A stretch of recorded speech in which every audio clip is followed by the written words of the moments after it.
Stake issue number 4 from Scout Comics. So last time I said issue number 3 was my favorite, and I actually stand by that.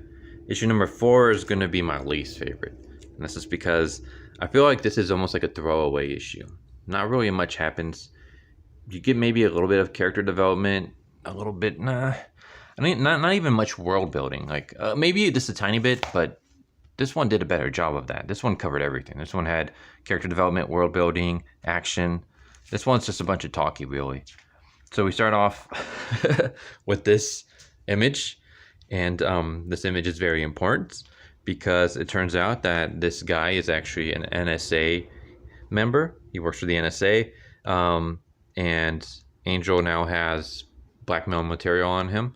So Angel has a burner phone that she's going to use to contact this guy and basically blackmail him. Like, I need information on where these 4 vampires are that I'm trying to hunt down.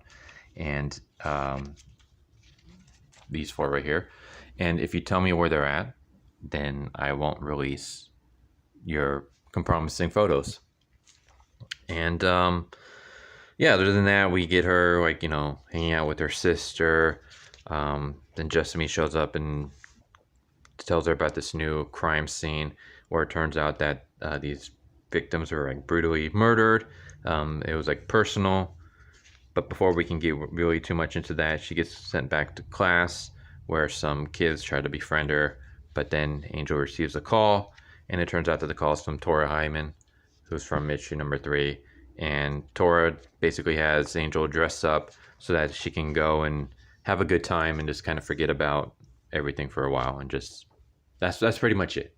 And I know this is like really short, but that's pretty much all that happens. Like there's really not much. It's like, okay, we get some important things, like we get the NSA and the blackmail, because I'm assuming that's going to play out later on, especially judging by the way that the cover for issue number 5 looks like she's hanging out with, where is it? Is there a cover here? Yeah, looks like she's hanging out with one of the vampires. So I'm assuming she gets that information from the NSA agent. So that was important. And then the crime scene was important because it sets up for, you know, that there's someone out there who's murdering a bunch of people and things like that, another vampire. Other than that, really not much. I mean, unless the kids at school is going to play a part. The moment with Tora doesn't really do anything. It just basically lets her cut loose and show that she's still, like, not really a kid at heart, but she's still, like, young, should enjoy life and stuff, and not just have every waking moment be on killing vampires. But other than that, I mean, that's kind of it. Not much really happens. So because of that, I'll say this is like the weakest of the 3 issues. Of the 4 issues, I should say. This issue is still my favorite. I don't think I ranked this, gave a rating for this issue in the last video. But if I was, this is like a 9 out of 10. Like, I love this issue. This one's like, I don't know, a 6. It's just above average, which is kind of sad, because I've loved this series so far. I'm not saying that this is like a break issue where, like, you know, like I love the issue, but because I love the series, but because of this, I'm no longer going to read anymore. It's just, this is just the weak link of the 4 so far. I get it. This is like a breather issue, but I'm always of the belief that you really don't need breather issues when it comes to comics. Like, by breather, I mean, like, I write movies. So with movies, you can't have nonstop action from beginning to end. Like, you have to give little moments of downtime, little moments for audience members to take a breath. That's why I call it breather. It's not just action, but even horror. Like, you can't keep the audience consistently in suspense and on the edge of their seat from beginning to end. It's too exhausting.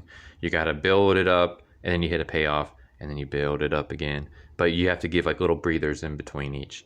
That's why, like, when it comes to action movies, you don't have nonstop action. You'll have like a set piece, and then you have like some downtime, and then another set piece, and then some downtime. Like, you can't have just nonstop.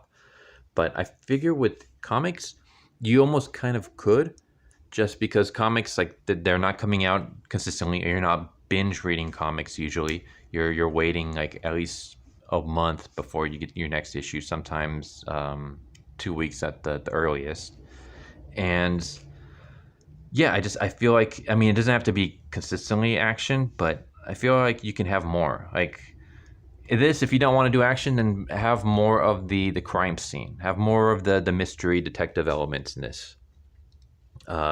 So this issue right here, you had character development, world building, a little bit of the crime scene, and then action and stuff. We had like a little bit of her. We saw what she did as a vampire bounty hunter with cracking skulls and stuff like that.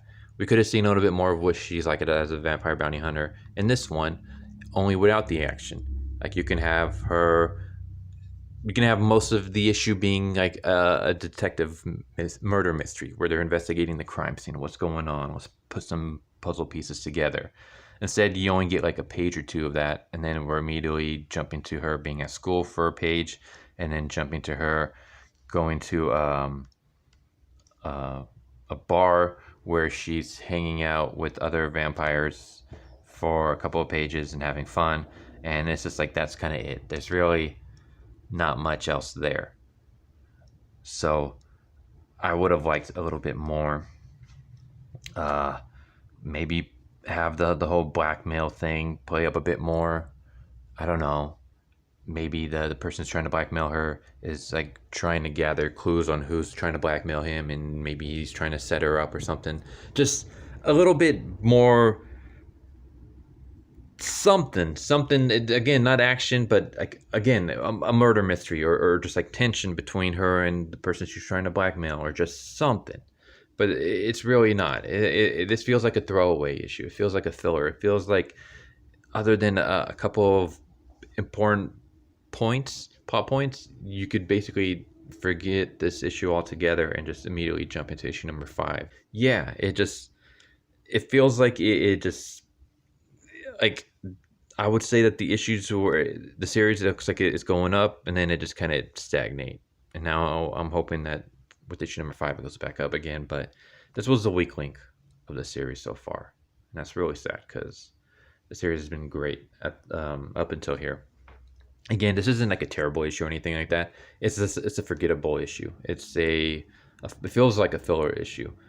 And I know people might say, well, I mean, this is the world building, it's character development stuff. It's like, you could do that like this. This has character development. This has world building. This still has action and crime scene investigating and stuff like that. This is how you do it. This just feels more like, I don't know, like the writer was just like, all right, yeah, we're just gonna throw. This is like, I'm thinking maybe number 5 is gonna have like a lot of big impact stuff. Like it looks like she's finally gonna confront one of the vampires that she's hunting down.